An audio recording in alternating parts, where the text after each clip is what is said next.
Welcome back to another rather important Squid Games video. This is one that goes beyond the show and into the personal lives of the actors. With Squid Games being one of the biggest Netflix originals that they've ever had, right up there beside Stranger Things, there was over 126 million people that watched season 2 in the first week alone. That's crazy! So much good has come from this show, whether it be the massive new fan base it has, or the new Squid Games world and these new characters we've fallen in love with, or giving the spotlight to these wonderful actors to showcase more of their talent. This show has brought out a lot of good, and unfortunately, with all of that good, there is also a little bad. There has been an unbelievable amount of hate surrounding T.O.P, the actor that played Thanos in season 2. There were critics and fans alike saying that his acting was cringe or that he should apologize for how bad his acting was. Are you serious? Did we not watch the same show? There is a little controversy in his past that seems to be affecting a lot of the Korean audience's opinions on him even before season 2 came out, which is crazy. Once again, I feel like another actor is getting undeserved hate for their portrayal of a fictional character. I just wish everyone would wake up and realize these movies and shows are not real. T.O.P, just like every other actor, is playing a character that was created by the director. Believe it or not, he hired these actors and is paying them to do the exact thing that T.O.P is receiving hate for. That's like getting mad at the mailman for delivering your bills. The criticism towards him got so bad that the director had to speak up and defend himself for hiring him to play this character. It was so bad that his character, Thanos, was completely left out of all the promotional material for season 2. The actor didn't get to go to any of the photo shoots or the behind-the-scenes video shoots to promote the show or even the red carpet premiere. Before the show even came out, some fans were trying to boycott the show, saying they wouldn't watch it because he was in it. This just blows my mind. This goes past judging a book by its cover. One small mistake should not dictate the entirety of one's life moving forward, especially after they sincerely apologize and try to move on. Basically, 8 years ago in 2017, T.O.P was found guilty of smoking like Snoop Dogg and was sentenced to jail for 10 months. Since this is extremely looked down upon in South Korea, like more so than a lot of other criminal charges that are objectively much worse, it's basically banished him from the spotlight. It made him leave the K-pop group he was a part of, Big Bang. It's made it hard for him to find more work in the industry, and even when he does find work, it affects the project. Accusations are thrown at the director, and the show itself gets review bombed by Korean critics before it even comes out. People were saying things like the role should have gone to someone else who was an aspiring young actor but they weren't a criminal, and that the only reason he got the role is because the director was friends with him or something, when it's quite literally the opposite. T.O.P worked so hard getting ready and rehearsing for the role of Thanos, which was no small feat. He worked side by side with the director to help create this character from the ground up and bring all the life to him that he has in the show. But real quick, today's video is sponsored by Star Trek Fleet Command, an exciting strategy game that lets you explore the universe, build your own fleet, and command the galaxy. Whether you're on PC or mobile, you can take command of your very own starbase, recruit legendary officers, and take on missions inspired by some of Star Trek's greatest captains. Use my link in the description, or you can scan the QR code to download the game for free. You'll learn the basics of running your own starbase, building your own fleet, and engaging in some really fun space combat. And along the way, you'll face challenges that test your leadership, strategy, and decision making just like a real Starfleet officer. And as you progress, you'll unlock new ships that aid you in your space exploration. You'll get the chance to make specific decisions that in turn will affect your standing in the galaxy. You choose who to favor and who to betray. The game is constantly being updated with new missions, officers, fun events, and so much more. And right now is the perfect time to jump in. As a promotion to new players, they're giving you access to a 7-day login streak bonus, which includes the epic Romulan Captain Nero, who's going to massively increase your ship's weapon damage by 40%, making space battles so much more satisfying. And since this year marks the 30th anniversary of Star Trek Voyager, a brand new event is happening right now, introducing new story missions following 7 of 9, a brand new ship, and more exclusive rewards. Plus, if you use my promo code Voyager30, you'll unlock the morale officer from the Voyager, Neelix, for free. The galaxy needs a leader right now, and they want you to be just that. Go down and use my link or scan this QR code to download the game and get started today. Thank you so much to Star Trek Fleet Command for sponsoring the channel. Now let's get back to the video. It had been 7 years since he smoked, and the director figured that by now everyone would have forgiven him and moved on, but he worries that he didn't realize everyone would still be so upset over this. There was a big enough uproar that the director had to come out publicly defending T.O.P before season 2 ever came out, and then to see the show get released and fans are calling him cringe for his acting and saying that because of him the show was unbearable to watch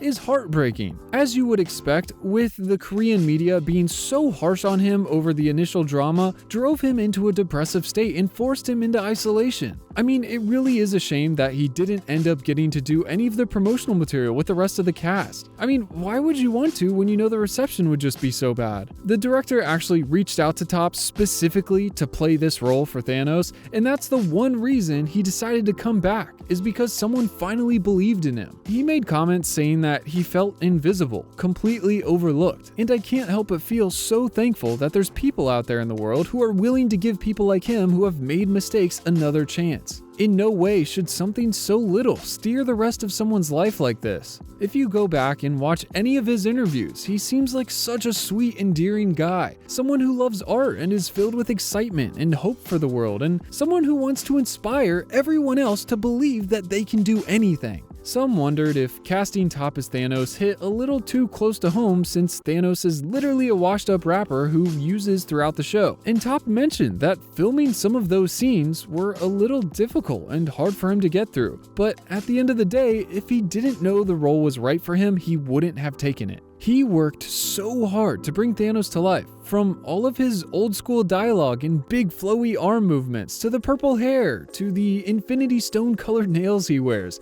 The director said T.O.P played such a big role in bringing Thanos to life. And to all the fans saying that T.O.P was cringy in season 2, they made his character to be cringy on purpose. That's not T.O.P's fault for his character being cringy. He was purposefully acting a certain way in collaboration and instruction from the director to come off as cringy and annoying. He literally did his job so well that people are complaining. Please make it make sense. Even he found a lot of Thanos' dialogue to be cringy. Now, not too long ago, I mean, who am I kidding? After Stranger Things Season 3 came out, the actor Andrei Yevchenko, who played the Russian Terminator, was receiving hate online for killing the Slurpee-loving Russian Alexei, which again is crazy. How do people not see the disconnect between actor and character and realize it's the director and the writers who create these characters and write what they do into each scene? These actors don't just show up to work each day and do whatever they feel like in front of the camera. They follow a script. They do and say what the director tells them to do. I brought Yevchenko up because he was able to step away from all the hate comments and see it as he did such a good job as an actor, and the story and characters that he was a part of was so good that people became so emotionally attached and invested that they felt the need to reach out and voice their opinions. And I'm really happy he was able to see it in this light, that he seemingly has tough skin and was able to take it as a compliment, because some actors unfortunately see it as the hateful comments that it was intended to be. A lot of times, if they're part of a big enough project and they get bullied from it,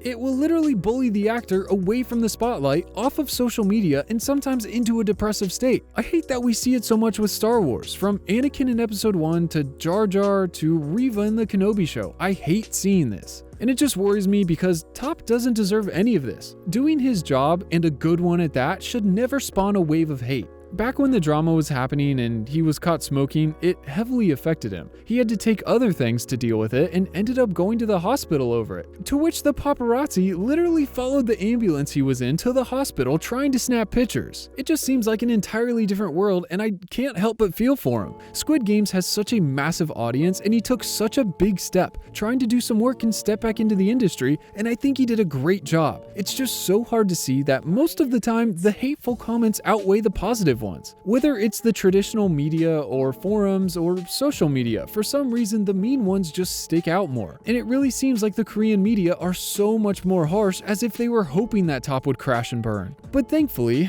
Season 2 came out, and while yes, it did get review bombed by critics for T.O.P's performance and involvement, it also gave a lot of us a warm surprise. For some reason, a lot of people really liked the character of Thanos. His silly, goofy antics and complete disregard for how serious the Squid Games actually are is really funny and unique. We love his purple hair and colorful nails, and how he thought it was cool to resemble Thanos. His goofy gestures and older Western influence of broken English is hilarious. I don't see how anyone could dislike or not enjoy the character unless you're mad at him for the actions of killing off other players in the show, or how he treated Min-soo, or a myriad of other things that make him a bad person. The list goes on, trust me. But all of this, the good and bad, all belong to the character that was created for this show. While you can have opinions on a person's acting, it seems like all the criticism in this case is all directed towards the dislike of the character, which they made him to be on purpose, so you would feel cringed or annoyance when you watch him. He is a bad person, but his high on life take on these sadistic games is what makes him such a perfect character for this show. He's such a breath of fresh air with how much contrast he gives to the rest of the show's tone. While Gi-hoon is busy trying to stop the games and save these players' lives and survive himself, Thanos is skipping and dancing his way through each of these games. And not just to earn more money, but because it seems like he actually enjoys playing in these games. His character has dumb luck in all of the games he survived so far, and it wasn't until the bathroom fight that Karma's really for the first time caught up with him. But so much of the Western audience viewers enjoyed him so much that waves of memes and content have spawned around his character, and the love has made it all the way to T.O.P himself. He said that waking up each morning and looking through all the new Thanos memes has become part of his morning routine. The director himself keeps sending him these new memes and Thanos edits, which is hilarious. I'm so happy he took the chance on T.O.P and trusted that he was ready for a big role like this. All it takes is one person to believe in you. It seems like even after, he's being encouraging by sending him these posts fans have made that ultimately show their love for his character. Because it's not often that it happens like this, where an actor receives so much hate online for a role and then so shortly after it's completely flipped around to the point where Netflix just released exclusive behind the scenes videos of him just reacting to some of the most popular Thanos memes and just talking about how he brought the character to life and what it was like to work with the director on this project. And I'm so happy for him. He deserves every bit of love he's seeing right now, and I really hope it doesn't stop there. I want the positive comments to continue to shine through, and no doubt it helps him ignore all the hateful comments by seeing how many people truly loved his work. There's no reason he should be bullied offline for doing his job or have to step away from the industry or anything close to that. Especially with something as big as Squid Games. With it being a global sensation, there's a much larger gamble on if the existing fans will love or hate such a different new character. There was nobody like him in season 1. It really was a gamble putting him in season 2, and I think it paid off. I'm just worried that this might happen again with season 3. I didn't even hear about this, but apparently when season 1 of Squid Games released, all of the actors playing the VIPs received a bunch of hate as well for their characters. People hated how stuck up they were, and they hated the way they talked and acted with each other. And apparently, some fans took it up with the actors themselves. I saw multiple interviews with some of the VIP actors saying that there was a lot of backlash with their characters, and they were defending themselves, saying they thought they did a good job and that they literally did what the director wanted them to do. In some cases, they asked if they could ad-lib close to the script just so it came out more normal, and he said no, he wanted it verbatim how he wrote it. And there's no reason the actors should be getting any backlash for that. If anything, give it to the director and make sure it's closer to constructive criticism than pure hate. But with season 3 coming up, we'll be getting closer to the end of the Squid Games, which means that we're going to be seeing the VIPs again. And who knows if they're going to be the same ones we've seen before, but either way, the director might have them act and talk just like they did last time, and I would just really hate to see anything bad come from that to the actors. I hate seeing this happen, and honestly can't believe it's an actual issue that we're dealing with. I mean, Kenobi came out in 2022 and Moses Ingram was bullied offline. People found her character annoying and started attacking her. In 2017 with The Last Jedi, the same thing happened with Rose Tico. And even I wasn't a fan of this character, but in no way should that ever be confused with the actor, the actual person getting paid to play this character. It just doesn't make sense. It makes me really happy to see T.O.P getting some love. He absolutely deserves it, and so does everyone else working on this project. The true fans need to stick together and continue speaking up and showing love for the actors and defending them from the unfortunate onslaught of hate they may receive from toxic fans. Thank you for listening to what I had to say. It means a lot to me, and I know it means a lot to the actors as well. If you think this video can help, please share it. I would love for this video to reach the people that need to see it. If this video could just help influence one person to stop spreading hate, that would make me happy. That's all I want. I'll see you soon in the next video. Peace.